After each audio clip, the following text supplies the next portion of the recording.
Dear students, welcome to the YouTube channel Pathshala 24/7 Education for All and Online Platform. তোমরা thumbnail দেখে তো বুঝতেই পেরেছো। আজকের এই সেশন হতে চলেছে এক ইতিহাস টপিকের ওপরে, ইতিহাস বিষয়ক টপিকের ওপরে। তো এর আগে আমি একটা ভিডিও আপলোড করেছিলাম যে ভারতীয় সাহিত্য প্রথম ভাগ হিসাবে, মানে ইন্ডিয়া লিটারেচার পার্ট 1 হিসাবে। আমি ডেসক্রিপশন বক্সে লিঙ্কটা দিয়ে দেবো, সেখানে তোমরা দেখে নিও। তো সেই ইন্ডিয়ান লিটারেচার পার্ট 1-এ আমরা আলোচনা করেছিলাম কি যে ল্যাঙ্গুয়েজটা বা কি, লিটারেচারটা কি, আমাদের যে লিটারেচার তাতে সংস্কৃতের ভূমিকাটা কি রয়েছে, দ্য রোল অফ সংস্কৃত। তারপর সেখানে আমি বেদ, উপনিষদ, রামায়ণ, মহাভারত এবং কিছু সংস্কৃত লিটারেচার সম্পর্কে আলোচনা করেছিলাম।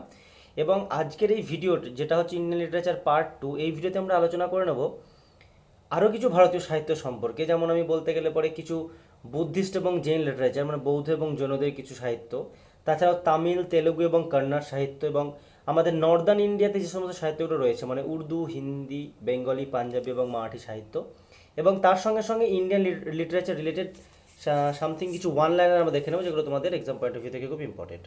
তো সেশনটা শুরু করার আগে জাস্ট তোমাদের কাছে আমি এটুকু আশা করতে পারি যে ভিডিওটা তোমার প্রথম থেকে লাস্ট অব্দি উইদাউট স্কিপ করে দেখবে। ভালো লাগলে অবশ্যই একটা লাইক এবং তোমার বন্ধুর সঙ্গে শেয়ার করে নেবে। এবং যারা চ্যানেলটিকে এখনও সাবস্ক্রাইব করেন, নিচে দেখো লাল রঙের সাবস্ক্রাইব বাটন রয়েছে, ওখানে সাবস্ক্রাইব করে নিও এবং পাশে দেওয়া বেল বাটনটি অবশ্যই প্রেস করে নিও আমার পরবর্তী ভিডিও আপডেটসের জন্য। আর এই ভিডিওর পিডিএফ তোমরা যদি ডাউনলোড করতে চাও, আমি আমার টেলিগ্রাম চ্যানেলে তার লিঙ্ক দিয়ে দেবো। আর টেলিগ্রাম চ্যানেলে যাওয়ার লিঙ্ক আমার এই ভিডিও ডিসক্রিপশন বক্সে দেওয়া থাকবে, তোমরা টেলিগ্রাম চ্যানেলে গিয়ে পিডিএফ ডাউনলোড করতে পারো। তো সময় নষ্ট করছি না, শুরু করছি। তো প্রথমে আমরা দেখে নেবো কিছু বুদ্ধিস্ট এবং জৈন লিটারেচারকে। The religious books of the Jains and the Buddhist refers to historical persons or incidents. তাহলে আমাদের জৈন এবং বুদ্ধদের যে সমস্ত হিস্টোরিক্যালস বইগুলো রয়েছে, সেগুলো আমাদের প্রাচীন কিছু কথা বলে। The Buddhist works were written in Pali, very very important. তাহলে বুদ্ধিস্টদের যে ওয়ার্ক সেটা কিন্তু পালি ভাষাতে লেখা। And the Jains text were written in Prakrit, এবং জৈনদের যে সাহিত্য সেটা কিন্তু প্রাকৃত ভাষায় লেখা। ভেরি ভেরি ইম্পর্টেন্ট যে বৌদ্ধদের যে সমস্ত লেখা ওয়ার্ক সেগুলো পালি ভাষায় লেখা, এবং জৈনদের লেখা হচ্ছে সবসময় প্রাকৃত ভাষায়। The Buddhist works can be divided into the canonical and the non canonical. Buddhist যে সমস্ত ওয়ার্ক বৌদ্ধদের, সেটাকে দুভাগে ভাগ করা যায়, একটা হচ্ছে ক্যানোনিক্যাল, একটা হচ্ছে the non canonical. The canonical literature is best represent by the Tripitakas. তাহলে বৌদ্ধদের যে ক্যানোনিক্যাল যে সমস্ত ওয়ার্কস লিটারেচার সাহিত্য, সেটাকে আমরা ত্রিপিটকের মাধ্যমে খুব ভালো করে রিপ্রেজেন্ট করা হয়েছে। ত্রিপিটক্স মানে তিনটে বাস্কেটের কথা বলা হয়েছে এখানে, যে বিনয় পিটক, সূত্র পিটক এবং অভিধর্ম পিটক। তোমরা জানো বিনয় পিটকের মধ্যে কী বলা রয়েছে, rules and regulations of daily life, আমাদের প্রত্যেক দিনের জীবনে দৈনন্দিন যে সমস্ত আইন কানুন এবং রেগুলেশনের কথা বলা রয়েছে। সূত্র পিটকে কী বলা রয়েছে, dialogues and discourse of mortality and deals of ধর্ম, আমাদের যে অমরত্ব লাভ বা যে ধর্মের ওপরে আমাদের যে দখল বা বিষয়, সেটা বলা রয়েছে সূত্র পিটকে। এবং অভিধর্ম পিটকে কী বলা রয়েছে, ডিলস উইথ ফিলোসফি, আমাদের যে জীবনের যে আদর্শ বা দর্শন সম্পর্কে বলা রয়েছে। তাহলে বিনয় পিটক, সূত্র পিটক এবং অভিধর্ম পিটক, ত্রিপিটকের যে তিনটে ভাগ, কোন পিটকে কী বলা রয়েছে বলা হলো। তারপর the non canonical literature is best represent by the Jataka. তাহলে ক্যানোনিক্যাল যে লিটারেচার তার মধ্যে আমরা দেখলাম ত্রিপিটককে, এবং নন ক্যানোনিক্যাল যে লিটারেচার তার মধ্যে আমরা দেখছি জাতককে। Jatakas are the most interesting stories on the previous births of the Buddha. এবং জাতক কী রিলেটেড, এটা বারবার এক্সামে কোশ্চেন হয় যে জাতকে কী বলা রয়েছে, এর আগে গৌতম বুদ্ধ যে সমস্ত বারবার যে পৃথিবীতে জন্মগ্রহণ করেছিলেন, সেগুলোকে নিয়ে কিছু অসাধারণ গল্পের কথা বলা রয়েছে ওই জাতকে। তো তারপরে আমরা দেখে নেবো কিছু তামিল লিটারেচার, তারপর আমরা তেলুগু, তারপরে কন্নড় লিটারেচার দেখে নেবো। তামিল লিটারেচারকে বলা হয় Sangam literature. Poets, bards and writers, authors came from various parts of South India to Madurai to create Sangams. তা দক্ষিণ ভারতের বিভিন্ন জায়গা থেকে বিভিন্ন কবি, লেখক সবাই এক জায়গায় একত্রিত হয়েছিলেন। কোথায়? মাদুরায়, তা এক জায়গায় হয়েছিলেন সবাই সঙ্গম বানানোর জন্য। Such assemblies were called Sangams. আর এই যে অ্যাসেম্বলিজ মানে বিভিন্ন ধরনের মানুষ এক জায়গায় একত্রিত হলো, এটাকেই ইতিহাসে বলা হয় Sangam. And the literature produced in the assembles was called Sangama literature. এবং ওই এক জায়গায় সবাই সমবেত হয়ে যে সাহিত্য বানিয়েছেন তাকে বলা হয় একসঙ্গে সঙ্গম লিটারেচার। 3 সঙ্গমস ওর হেল্ড, 3টে সঙ্গম হয়েছিল। The poems collected in the first Sangam have been lost, তার মধ্যে প্রথমবার সঙ্গমে যে সমস্ত কবিতাগুলো লেখা হয়েছিল সেগুলো হারিয়ে গেছে কোনো কারণে। In the second Sangam about 2000 poems have been collected, আর দ্বিতীয় সঙ্গমে প্রায় 2000 মতো কবিতাকে সংগ্রহ করা হয়। Thirukkural is written by Tamil saint Thiruvallur. তা থিরুভাল্লুবার লিখেছেন Thirukkural, which has been translated into many languages, এবং এটা কিন্তু অনেক ভাষায় লেখা হয়েছে। তাহলে তামিল একজন সেন্ট ছিলেন, তার নাম হচ্ছে থিরুভাল্লুভার। তিনি থিরুকুরাল বলে একটা বই লিখেছিলেন এবং এটাকে অনেক ভাষাতে আগে ট্রান্সলেট করা হয়েছে। Thiruvalluva's works Kural is divided into 3 parts, এবং থিরুভাল্লুভারের যে এই যে কুরাল যে ওয়ার্কস এটাকে 3টা ভাগে ভাগ করা হয়। The first part deals with the epics, এর মধ্যে প্রথম পার্টটাতে আমাদের যে মহাকাব্য সম্পর্কে বলা হয়েছে। The second part with polity, দ্বিতীয় পার্ট আমাদের যে পলিটি সম্পর্কে বলা রয়েছে,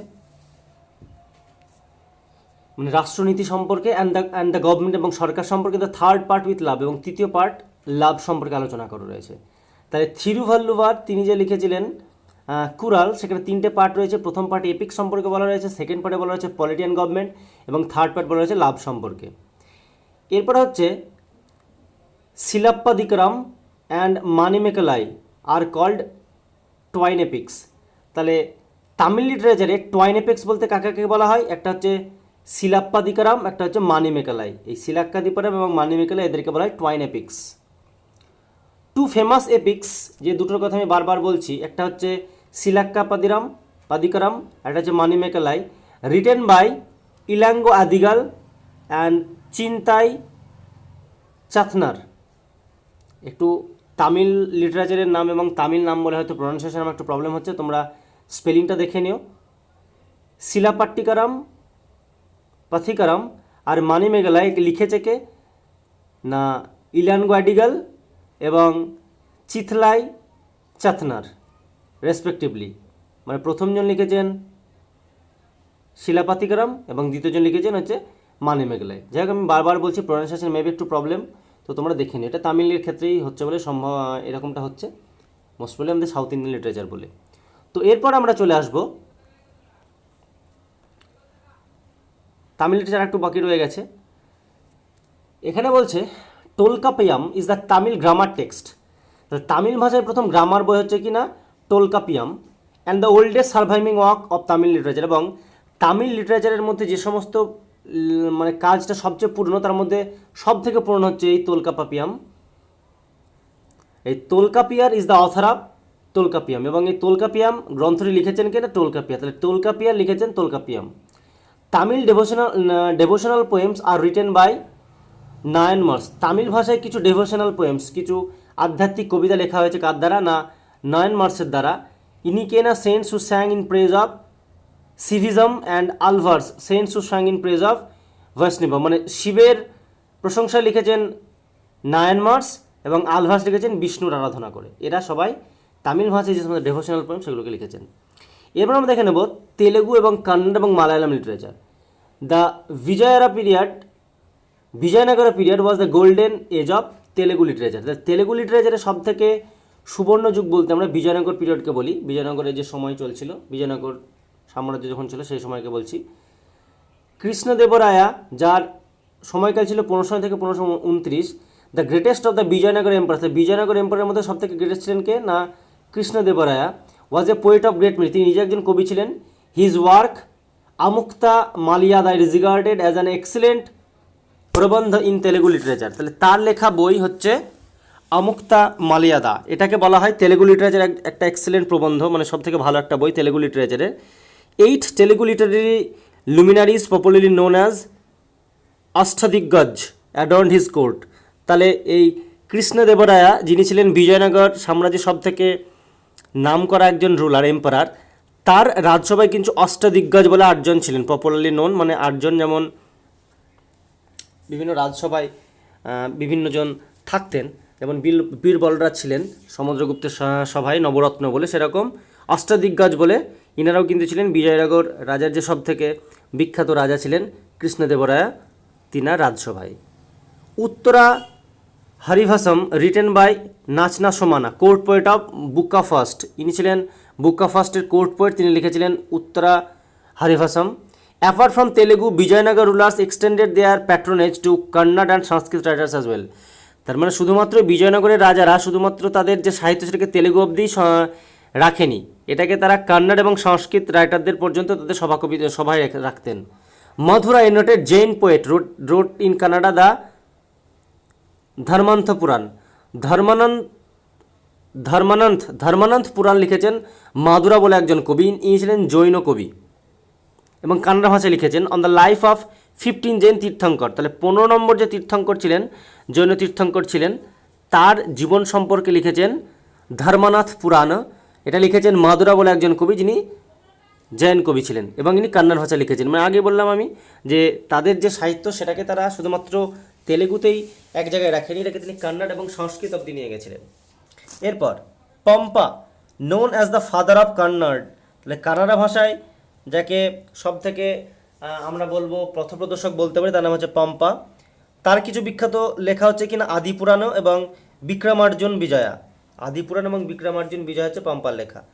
Malayalam developed much letter compare to other south Indian languages. বলছে মালায়ালাম কিন্তু আরও সাউথ ইন্ডিয়ান যে সমস্ত ভাষাগুলো ছিল তার থেকে বেশি ডেভেলপ ছিল। The language of Malayalam emerge around the 11th century AD. এবং মালায়ালাম ভাষাতে যে সাহিত্যের যে এমার্জেন্স সেটা হয়েছিল কবে না, 11th সেঞ্চুরি এডিতে। এরপর আমরা কিছু নর্থ ইন্ডিয়ান ল্যাঙ্গুয়েজ এবং লিটারেচার দেখে নেবো, যার মধ্যে কী কী পড়বে না, উর্দু, হিন্দি, বেঙ্গলি, পাঞ্জাবি এবং মারাঠি লিটারেচার। তো উর্দু লিটারেচারের কথা যদি শুরু করবো তার আগে, the studies have indicated that all the scripts of present northern Indian language except that of Urdu have had their origin in old Brahmani। তাহলে একমাত্র উর্দুকে বাদ দিলে নর্দার্ন ইন্ডিয়ান ল্যাঙ্গুয়েজ যে সমস্ত ল্যাঙ্গুয়েজকে আমরা দেখতে পারবো তাদের সবার উৎপত্তি হচ্ছে কিন্তু ওল্ড ব্রাহ্মী। নেক্সট হচ্ছে উর্দু। উর্দু কি না, Urdu emerge as an independent language towards the end of the 4th century AD. 4th century এডিতে একটা স্বাধীন ভাষা হিসেবে কিন্তু উর্দু এমার্জ করেছিল। The earliest Urdu poet is suppose to be Amir Khusrau. সব থেকে প্রাচীন উর্দু পোয়েট বলতেছিলেন আমির খসরু, যার সময়কালটা হচ্ছে 1253 to 1325। He started writing as a poet in the reign of Sultan Balban. তাহলে বলবানের সময় আমির খসরু তার সময়কালটা ছিল, সেই সময় তিনি লেখালেখি করেছেন। And was a follower of Nizamuddin Auliya. এবং নিজামুদ্দিন আউলিয়া তিনি ছিলেন ফলোয়ার। তাহলে সুলতান বলবানের সময় লিখেছেন হচ্ছেন আমির খসরু। তিনাকে উর্দু কবিদের মধ্যে সব থেকে আর্লিয়েস্ট ধরা হয় এবং তিনি কার ফলোয়ার ছিলেন না, নিজামুদ্দিন আউলিয়ার কিন্তু ফলোয়ার ছিলেন। তাছাড়া উর্দু যে সমস্ত লিটারেচার তার মধ্যে আমরা দেখতে পারবো কিনা ইম্পর্টেন্ট ওয়ার্কস কম্পোজড বাই আমির খসরু আর লায়লা মজনু। আমির খসরু লেখা আরও কিছু বিখ্যাত লেখার কথা যদি বলি তাহলে হচ্ছে লায়লা মজনু, আইনি সিকান্দারি ডেডিকেটেড টু আলাউদ্দিন খিলজি, এবং আলাউদ্দিন খলজিকে উদ্দেশ্য করে লিখেছিলেন আইনি সিকান্দারি।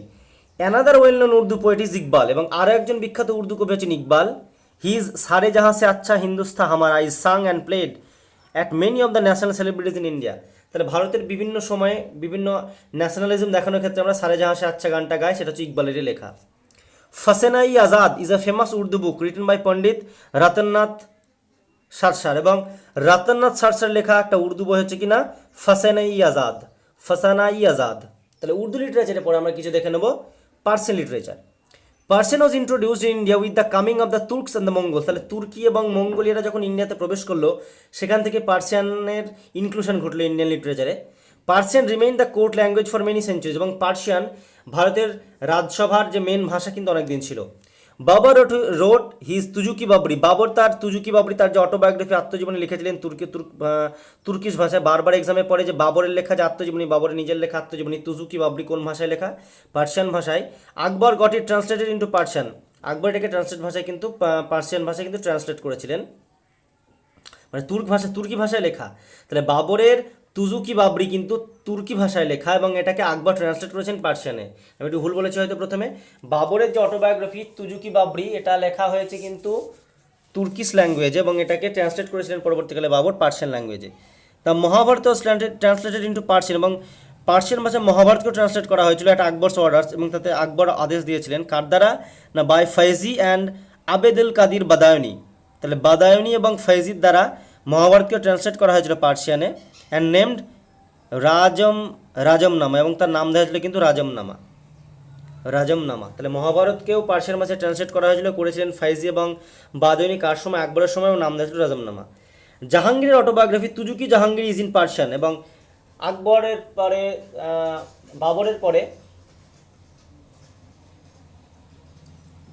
আকবরের পরে যে জাহাঙ্গীর মুঘল সম্রাট ছিলেন তার জীবনী লেখা হয়েছিল তুজুকি জাহাঙ্গীর, এটাও পার্সিয়ান ভাষায় লেখা হয়েছে। Abul Fazl's Akbarnama and Aini Akbari is a fine piece of literature. Abul ফজলের আকবরনামা যেটা আকবরের আত্মজীবনী এবং আইনি আকবরী এটা আবুল ফজলের লেখা, এরাও কিন্তু হচ্ছে ফাইন পিস অফ লিটারেচার, সাহিত্যের খুবই দামি একটা মূল্যবান জিনিস। Padmavat written by Malik Muhammad Jayasi in Persian. তাছাড়া পদ্মাবত এই গ্রন্থটি লেখা হয়েছিল মালিক মুহাম্মদ জায়সির দ্বারা। এটাও লেখা হয়েছিল পার্সিয়ান ল্যাঙ্গুয়েজে, এটার নাম তোমরা জেনে থাকবে। তো পার্সিয়ান লিটারেচারের পরে আমরা চলে আসবো হিন্দি লিটারেচারে। হিন্দি লিটারেচার হচ্ছে পৃথ্বীরাজ রাসো, রিটেন বাই চাঁদ বরদাই। পৃথ্বীরাজ রাসো যেটা লিখেছিলেন Chand Bardai, it suppose to be the first book in the Hindi language. Hindi ভাষায় যদি প্রথম কোনো বই লেখা হয়ে থাকে সেটাকে বলা হয় পৃথ্বীরাজ রাসো, যেটা লিখেছিলেন Chand Bardai. It is an account of exploits of Prithviraj Chauhan, এবং এটাতে পৃথ্বীরাজ চৌহানের জীবনী সম্পর্কে লেখা হয়েছে। Tulsidas wrote Ramcharit Manas in Hindi based on Valmiki's Ramayana. তাছাড়াও রামচরিত মানস লিখেছিলেন তুলসীদাস হিন্দিতে, সেটা বাল্মীকি রামায়ণকে বেশ করে, মানে বাল্মীকি রামায়ণকে বেশ করে তুলসীদাস লিখেছিলেন রামচরিত মানস হিন্দিতে। সুরসাগর কৃষ্ণের জীবন সম্পর্কে লেখা হয়েছিল, যা লিখেছিলেন সুরদাস। সুরসাগর যেটা শ্রীকৃষ্ণের জন্মবৃত্তান্তের কথা বলা রয়েছে, তার জীবন সম্পর্কে বলেছে, লিখেছিলেন সুরদাস। তাছাড়াও ভারতেন্দু হরিশ্চন্দ্র মানে যাকে বলা হয় father of modern Hindi literature, মানে আধুনিক হিন্দি সাহিত্যের জনক যদি কাউকে বলা হয়ে থাকে সেটা হচ্ছেন Bharatendu Harishchandra. Was one of the earliest to produce dramas in Hindi, তিনি হিন্দি ভাষায় প্রথম নাটক লিখতে শুরু করেছিলেন, drama. Nirala written by Suryakanta Tripathi, নিরালা বলে একটা গ্রন্থ লেখা হয়েছিল হিন্দি লিটারেচারে, সূর্যকান্ত ত্রিপাঠীর লেখা। এই গেল হিন্দি লিটারেচার। হিন্দি লিটারেচার পরে আমরা দেখে নেব এবার Bengali literature. The Baptist mission press was established in Serampore, তাহলে প্রথম যে প্রেস সেটা শ্রীরামপুরে গড়ে উঠলো, নাম ছিল ব্যাপটিস্ট মিশন, নিয়ার কলকাতাতে। 1800 সালে কে করেছেন সেটাকে? William Carey. ওখানে আমরা যে উইলিয়াম কেরি, জোসো মার্সম্যান যে নাম আমরা পড়েছি, William Carey also wrote a grammar book of Bengali, William Carey প্রথম বাংলা ভাষায় গ্রামারও লিখেছিলেন। The most important name that influence the whole of India was that Rabindranath Thakur. তাছাড়া বাংলা সাহিত্যকে গোটা বিশ্বের দরবারে যদি কেউ পৌঁছে দিয়ে থাকেন সেটা হচ্ছে কিনা রবীন্দ্রনাথ ঠাকুর। তার নভেলস, উপন্যাস, ড্রামা, নাটক, শর্ট স্টোরি, ছোটো গল্প, criticism, music, essay, all flowed from his pen, তিনি সব কিছু লিখেছেন এবং খুবই খ্যাতির সঙ্গে লিখেছেন। He won the Nobel prize for literature, এবং তিনি প্রথম ভারতীয় হিসাবে সাহিত্যে নোবেল পুরস্কার পেয়েছেন 1913 সালে তার গীতাঞ্জলি কাব্যের জন্য। বঙ্কিমচন্দ্র চ্যাটার্জি আর একটা জুয়েল বাংলা লিটারেচারে, also contributed lot in Bengal literature, তিনি বাংলা সাহিত্যে অনেক যোগদান দিয়েছেন। বন্দে মাতরম ইজ এ সংস্কৃত পোয়েম, বন্দে মাতরম হচ্ছে একটা সংস্কৃত কবিতা যেটাকে বঙ্কিমচন্দ্র চ্যাটার্জি লিখেছিলেন, which included in his Bengali novel Anandamath. তার আনন্দমঠ উপন্যাসে তিনি প্রথম এই বন্দে মাতরম এটা লিখেছিলেন এবং সেখান থেকে আমরা এটাকে নিয়েছি, যেটা বঙ্কিমচন্দ্র চট্টোপাধ্যায়ের লেখা আনন্দমঠ উপন্যাস থেকে নেওয়া। বেঙ্গলি লিটারেচার পরে আমরা দেখে নেব কিছু পাঞ্জাবি লিটারেচার। পাঞ্জাবি লিটারেচার কি? Punjabi is a language with several sets, it is being written in two scripts, Gurmukhi and Persian. তাহলে পাঞ্জাবি লিটারেচারকেও কিন্তু দুটো স্ক্রিপ্টে লেখা হয়েছে, একটা হচ্ছে গুরুমুখী, তাহলে গুরুমুখী হচ্ছে কিন্তু একটা পাঞ্জাবি স্ক্রিপ্ট, এটা হচ্ছে পার্সিয়ান স্ক্রিপ্ট। আদি গ্রন্থ, পাঞ্জাবিদের বা শিখদের যেটা ধর্মগ্রন্থ আদি গ্রন্থ, সেটা একটা হোলি বুক শিখদের। আর রানা সুরাত সিং ইনি হচ্ছে একটা famous epic, Rana Surat Singh a famous epic composed by Bhai Vir Singh in panjabi. Rana Surat Singh এটা হচ্ছে একটা বিখ্যাত এপিক মহাকাব্য, এটাকে কম্পোজ করেছেন কে না? ভাই বীর সিং। এবার আমরা কিছু দেখে নেব Marathi literature. The earliest Marathi poetry and prose is by saint Dnyaneshwar who lived in the 13th century। প্রথম মারাঠা ভাষায় কোনো সাহিত্যের কথা বলতে গেলে আমাদেরকে জ্ঞানেশ্বরের কথা মনে পড়ে যায়, যিনি 13th century-তে 13th century তার কাজকর্ম করেছেন আর কি, তার লেখা লিখে গেছেন। He wrote a long commentary on the Bhagavad Gita, তিনি ভগবদ গীতা সম্পর্কে একটা বড় কমেন্ট লিখেছিলেন, কথোপকথন লিখেছিলেন। He was the one who started the kirtan tradition in Maharashtra, এবং তিনি প্রথম মহারাষ্ট্রে কীর্তন প্রথা শুরু করেন। নামটা মনে রাখবো আমরা, জ্ঞানেশ্বর, যিনি 13th century-তে সার্ভাইভ করেছেন। নেক্সট, বাল গঙ্গাধর তিলক স্টার্টেড হিজ জার্নাল কেসরি। বারবার পরে পরীক্ষায় যে কেসরি পত্রিকা কোন ভাষায় প্রকাশিত হতো না মারাঠা ভাষা, এবং এটাকে কে প্রকাশিত করতেন? প্রকাশনার দায়িত্ব কার ছিলেন? Bal Gangadhar Tilak. This help the growth of Marathi literature, এবং এই কেসরি পত্রিকা মারাঠা সাহিত্যকে সামনে এগিয়ে নিয়ে যেতে কিন্তু অগ্রণী ভূমিকা গ্রহণ করেছিল। তাছাড়াও তুকারাম এবং রামদাস, গুরু অফ শিবাজি, ফেমাস পোয়েট অফ মারাঠি। শিবাজি যে দুজন গুরু ছিলেন, একটা হচ্ছে তুকারাম, একটা হচ্ছে রামদাস, এরাও মারাঠা ভাষার বিখ্যাত কবি ছিলেন। তাহলে মারাঠা লিটারেচারের পরে আমরা দেখে নেবো এবার কিছু ওয়ান লাইনার, যে ইন্ডিয়ান লিটারেচার আমরা পার্ট 1 এবং পার্ট 2-তে যা কিছু পড়লাম তার কিছু ইম্পর্টেন্ট ওয়ান লাইনার দেখে নেবো। Bhagavad Gita comprises 18 chapters in the Bhishma Parva of the epic Mahabharata. তাহলে মহাভারতে যে ভীষ্ম পর্ব আছে সেই পর্বতে ভগবদ গীতা রয়েছে। সে ভগবদ গীতাতে টোটাল কতগুলো চ্যাপ্টার রয়েছে না? 18টা চ্যাপ্টার রয়েছে। ইন 1785, 1785 সালে the Bhagavad Gita was first translated into English by Charles Wilkins. তাহলে ভগবদ গীতাকে প্রথম ইংলিশে ট্রান্সলেট করেছিলেন কিনা? চার্লস উইলকিন্স, সেটা হচ্ছে 1785 সাল। থিরুভাল্লার রোড কুরাল, আমি আগে যে দেখে এলাম যে তামিল লিটারেচারে, which deals with many aspects of life. Upanishad deals with concept about origin of universe, আমাদের যে বিশ্ব ব্রহ্মাণ্ডের সৃষ্টি, আমাদের যে জন্ম মৃত্যু, ডেথ বার্থ এবং ম্যাটেরিয়াল এবং স্পিরিচুয়াল ওয়ার্ল্ড এ সম্পর্কে বলে গেছি না উপনিষদ। জাকাতা স্টোরিজ, এই যে বুদ্ধের যে জীবন সম্পর্কে আমরা দেখলাম, প্রিভিয়াস লাইফ সম্পর্কে, এটা কোথায় বলা হয়েছিল? জাতকে বলা হয়েছিল। জাতাকে কি বলা হয়েছে? বুদ্ধ যে বিভিন্নবার বিভিন্ন রূপে জন্মগ্রহণ করেছিলেন তার জন্মবৃত্তান্ত সম্পর্কে বলা হয়েছে। আনন্দমঠ উপন্যাসটা লিখেছেন কিনা? বঙ্কিমচন্দ্র চ্যাটার্জি। নারায়ণ পণ্ডিতকে বলা হয় হিতোপদেশ, বিষ্ণু শর্মা, বিষ্ণু শর্মা তো নয়, ওটা ছিল পঞ্চতন্ত্রের লেখক, ইনি হচ্ছেন নারায়ণ পণ্ডিত, হচ্ছেন হিতোপদেশের লেখক। সাহিত্য একাডেমি অ্যাওয়ার্ড, জ্ঞানপীঠ অ্যাওয়ার্ড আর ইম্পর্টেন্ট ইন্ডিয়ান লিটারেচার অ্যাওয়ার্ড। তাহলে ভারতের সাহিত্যে যে সমস্ত পুরস্কারগুলো দেওয়া হয় তার মধ্যে গুরুত্বপূর্ণ হচ্ছে সাহিত্য একাডেমি অ্যাওয়ার্ড এবং Jnanpith award. The first award for Jnanpith award was given in 1965। তাহলে প্রথম জ্ঞানপীঠ অ্যাওয়ার্ড দেওয়া হয়েছিল 1965 সালে। কাকে?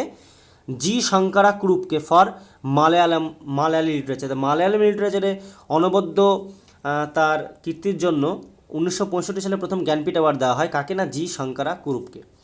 সাহিত্য একাডেমি অ্যাওয়ার্ড প্রথম শুরু হয়েছিল 1954 থেকে। Meghaduta is a lyric poem by Kalidasa. তাহলে মেঘদূত কার লেখা? না কালিদাসের লেখা। অথর্ববেদতে কী আছে? না ম্যাজিক্যাল চার্মস অ্যান্ড স্পেলস, বিভিন্ন মন্ত্রতন্ত্রের কথা বলা রয়েছে অথর্ববেদে। Mrichchhakatika, an ancient Indian book. Mrichchhakatika হচ্ছে একটা পুরনো ভারতীয় বই, যেটা লিখেছিলেন শূদ্রক। এটাতে কী বলা রয়েছে? Deals with the love affairs of a rich merchant with the daughter of a courtesan. এখানে একজন বিখ্যাত বড়লোক মার্চেন্টের সঙ্গে with the daughter of courtesan, এবং কার্টসেন একজন ডটারের যে লাভ স্টোরি সেটা বলা রয়েছে মৃচ্ছকটিকমে। The earliest known works of Indian literature was Rigveda. তাহলে ঋগ্বেদ হচ্ছে ভারতের লিটারেচার সব থেকে পুরনো লেখার মধ্যে একটা না, সবচেয়ে পুরনো কাজ। Which is collection of 1028 hymns. তো টোটাল কতগুলো স্তোত্র রয়েছে ঋগ্বেদে? না টোটাল 1028টা স্তোত্র রয়েছে, রিটেন ইন ভেদিক সংস্কৃত, সংস্কৃত ভাষায় লেখা। তারপর হচ্ছে রামচরিতম, যে সংস্কৃত এপিক পোয়েম। রামচরিত হচ্ছে সংস্কৃত ভাষায় লেখা এপিক পোয়েম, যেটাকে লিখেছেন হচ্ছে সন্ধ্যাকর নন্দী ডিউরিং পাল এম্পায়ার, মানে পাল রাজাদের সময়কালে। আনন্দমঠ হচ্ছে বেঙ্গলি ফিকশন, যেটা লিখেছেন বঙ্কিমচন্দ্র চ্যাটার্জি এবং পাবলিশ হয়েছিল 1882 সালে। তাহলে আনন্দমঠ পাবলিকেশন হয়েছে 1882-তে, লিখেছেন বঙ্কিমচন্দ্র চ্যাটার্জি। 1981 সলমান রশিদি বুকার প্রাইজ পেয়েছিলেন তার মিডনাইট চিলড্রেনের জন্য। বুকার প্রাইজ হচ্ছে ইন্টারন্যাশনাল একটা প্রাইজ, যেটা পেয়েছিলেন সলমান রশিদি তার বই মিডনাইট চিলড্রেনের জন্য। এগুলো মডেল লিটারেচার থেকে কোশ্চেনগুলো, বা কিরণ দেশাইয়ের কথা বলেছে মডেল লিটারেচার থেকে। তারপর দেবদাস হচ্ছে একটা বেঙ্গলি রোম্যান্স নোভেল, একটা উপন্যাস, যেটা লিখেছেন Saratchandra Chatterjee. First Indian to win Booker prize, প্রথম বুকার প্রাইজ পেয়েছেন Arundhati Roy, very very important, বারবার পরে। তার কোন বইয়ের জন্য? দ্য গড অফ স্মল থিংসের জন্য অরুন্ধতী রায় পেয়েছেন প্রথম বুকার প্রাইজ, এটাও মডেল লিটারেচার থেকে। Rabindranath Tagore is the author and composer of the national anthem of India and Bangladesh. Bharat এবং বাংলাদেশের যে জাতীয় সঙ্গীত, আমাদের জনগণমন এবং বাংলাদেশের চাও আমার সোনার বাংলা, এই দুটো লিখেছে Rabindranath Tagore. Wings of fire, এটা হচ্ছে কার জীবন কাহিনী, অটোবায়োগ্রাফি, কার আত্মজীবনী? না আমাদের ফর্মার যে প্রেসিডেন্ট রয়েছেন, 11th president doctor APJ Abdul Kalam, তার জীবনী সম্পর্কে, তার আত্মজীবনী। The Gupta period was India's golden age culture. আমি আগেই বলেছিলাম পার্ট 1-এ পড়ানোর সময় যে ভারতের ইতিহাসে গুপ্ত যুগ হচ্ছে সুবর্ণযুগ। তাছাড়া যেগুলো এরপরে যেগুলো দেখছো এগুলো হচ্ছে মডার্ন লিটারেচার থেকে। ত্রিপিটক এবং জাতক literature related to Buddhism. Tripitaka এবং জাতক হচ্ছে বুদ্ধিজম, মানে বৌদ্ধদের সাহিত্য থেকে নেওয়া। বুদ্ধিস্ট ওয়ার্কস রিটেন ইন পালি, বুদ্ধদের যে যত কিছু লেখা সেগুলো লেখা হচ্ছে পালিতে। আমি ভিডিও শুরুতেই একদম এটা নিয়ে শুরু করেছিলাম যে বৌদ্ধ যত কিছু সাহিত্য সেটা লেখা হচ্ছে পালিতে, এবং জৈনদের যত কিছু সাহিত্য পুরনো সেটা লেখা হচ্ছে প্রাকৃত ভাষায়। Natyashastra, the main source of India's classical dances. আমাদের যে সমস্ত ক্লাসিক্যাল ডান্স আছে তার যদি আমরা বলি শুরু কোথা থেকে হলো, তার নাট্যশাস্ত্র থেকে হয়েছিল, এবং এটাকে লিখেছিলেন কিনা ভারতমুনি। তাহলে ভারতমুনি রচনা করেছিলেন নাট্যশাস্ত্র, এবং সেটা হচ্ছে আমাদের যত ইন্ডিয়ান ক্লাসিক্যাল ডান্স আছে তাদের সবার source. The father of Tamil literature কাকে বলা হয়? আগাস্তা যে মুনি ছিলেন তাকে বলা হয় আমাদের তামিল লিটারেচারের ফাদার, জনক। তাহলে তামিল সাহিত্যের জনক বলতে কাকে বলবো আমরা? আগাস্তা। তারপর হচ্ছে Muktika refers to the canon of 108 Upanishad. Total যে আমাদের 108টা উপনিষদ আছে তার ক্যাননকে রেফার্স করে কি না মুক্তিকা কাকে বলা হয়? না ক্যানন অফ 108 উপনিষদ। আর বিনয় পত্রিকা ইজ এ ডেভোশনাল পোয়েম। বিনয়া পত্রিকা এটা হচ্ছে একটা ডেভোশনাল পোয়েম, মানে দেবদেবতাদেরকে নিয়ে লেখা একটা কবিতা, যেটা কম্পোজ করেছে 16th সেঞ্চুরিতে। কে করেছিলেন? না তুলসীদাস করেছিলেন বিনয়া পত্রিকা, একটা ডেভোশনাল পোয়েম যেটা 16th সেঞ্চুরিতে লেখা হয়েছিল। এ হচ্ছে কিছু ফ্রেন্ডস ওয়ান লাইনার। আশা করি ভিডিওটা তোমরা প্রথম থেকে লাস্ট অব্দি স্কিপ করে দেখলে এবং এখানে ভিডিওটার মাধ্যমে কিছু কিছু হয়তো আমার প্রনাউন্সিয়েশনের প্রবলেম রয়েছে, কারণ যখন আমি তামিল লিটারেচার বা তেলেগু বা কন্নড় লিটারেচারের কথা আলোচনা করছিলাম, বা উর্দুর ক্ষেত্রেও কখনো কখনো হয়তো বা একটু আমার প্রনাউন্সিয়েশনের প্রবলেম হয়েছে, জাস্ট একটু কোঅপারেট করে নিও। তোমরা চাইলে ভিডিও পিডিএফ ডাউনলোড করে নিতে পারো, আমি সেটা আমার টেলিগ্রাম চ্যানেলে আপলোড করে রাখি, ওই একই নামে পাঠশালা 24/7 নামে একটা টেলিগ্রাম চ্যানেল রয়েছে, আমি ওই টেলিগ্রাম চ্যানেলের লিঙ্ক এই ভিডিও ডেসক্রিপশন বক্সে দিয়ে দেবো, সেখানে তোমরা দেখে নিও। আর এটা হচ্ছে কিন্তু ইংলিশ লিটারেচার পার্ট 2। তো তোমাদেরকে আমি অনুরোধ করবো, যদি পার্ট 1টা দেখে না এসে থাকো তো আগে পার্ট 1টা দেখে নাও, আমি ডিসক্রিপশন বক্সে তার লিঙ্ক দিয়ে দিচ্ছি, কিংবা ভিডিওটা শেষ অবধি অপেক্ষা করো, তোমরা স্ক্রিনে তোমাদের লিঙ্ক পেয়ে যাবে। তো আর কি বলবো, এই ভিডিওর মধ্যে আর কিছু বলার নেই। এভাবেই সাপোর্ট করতে থাকো ফ্রেন্ডস পাঠশালা 24/7কে। ভিডিওটি ভালো লাগলে অবশ্যই একটা লাইক এবং শেয়ার করে দিও, এবং মোর আপডেটসের জন্য কিন্তু স্টে টিউনড। আরও কিছু নতুন ভিডিও এরকম পাওয়ার জন্য এখানে পাঠশালা 24/7 কিন্তু স্টে টিউন করে রাখো। আর প্রথম থেকে ভিডিওটা last of the without skip করে যে দেখলে তাদের উদ্দেশ্যে বলছি friends, thanks for watching the video. আর আরও একবার বলবো, তোমাদের কাছ থেকে জাস্ট এটুকুই আমি আশা করি যে, বা এটুকু আমার প্রাপ্য, বা এটুকুই আমি পেতে পারি, সেটা হচ্ছে ভিডিওটি ভালো লাগলে তো লাইক শেয়ার করবে, এবং যারা চ্যানেলটিকে এখনো সাবস্ক্রাইব করেনি, দেখো নিচে একদম নিচে লাল রঙের সাবস্ক্রাইব বাটন রয়েছে, ওখানে অবশ্যই চ্যানেলটিকে সাবস্ক্রাইব করে দিও, এবং পাশে দেওয়া বেল বাটনটি অবশ্যই প্রেস করে দিও আমার পরবর্তী ভিডিও আপডেটসের জন্য। তো বেশি দেরি করছি না, অনেকটা লেন্দি হয়ে গেছে ভিডিওটা। শীঘ্রই দেখা হচ্ছে নতুন কোনো ভিডিও নিয়ে, ততক্ষণ পর্যন্ত সকলে খুব সুস্থ থেকো, ভালো থেকো, এই বলে ভিডিওটি শেষ করলাম। জয় হিন্দ।